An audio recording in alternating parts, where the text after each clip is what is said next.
अस्सलाम वालेकुम जी, मेरा नाम ज़ियाउर रहमान है जी। मेरा आपसे सवाल है कि अगर रात को एहतलाम हो जाए और सुबह रोज़ा रखना हो तो सहरी का वक्त हो गया हो फिर साजी क्या तरीका है? ये बेटा बड़ा अहम सवाल आपने पूछा है। अक्सर बच्चे जो हैं वो शर्माते हुए इस तरह के सवाल नहीं पूछते। तो सबसे पहले तो मैं आपका शुक्रिया अदा करता हूँ कि इस आपके ज़रिए से बहुत सारे बच्चे जो हैं या हमारे सुनने वाले उनको फ़ायदा हो जाएगा। अगर किसी को मुहतलिम हो जाए, एहतलाम हो जाए, तो सुबह सुबह वो उठे और उसके पास दो ऑप्शन है।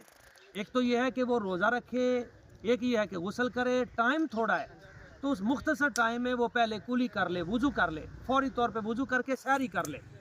जब वो सहरी कर लेगा तो उसके बाद तसल्ली से वो अपना गुस्ल कर लेगा। और इसके साथ क्या कोई और आप पूछना चाह रहे हैं? अगर रोज़े की हालत में एहतलाम हो जाए यानी दिन के वक्त अगर ऐसा मसला बन गया है, बंदा सोया है, आराम किया और उस वक्त वो मुख्तलिम हो गया है, तो अगर रोज़े की हालत में एहतलाम हो गया है तो उससे रोज़ा नहीं जाएगा।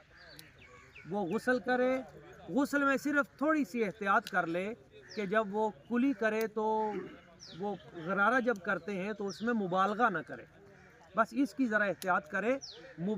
मुबालगा का मतलब होता है बहुत ज़्यादा गरारे लंबे लंबे ना करे, कहीं पानी वो नीचे ना चला जाए। ठीक है, यहाँ तक ही। तो बाकी जो है वो रोज़े पे कोई फ़र्क नहीं पड़ेगा, रोज़ा उसका उसी तरह जारी रहेगा।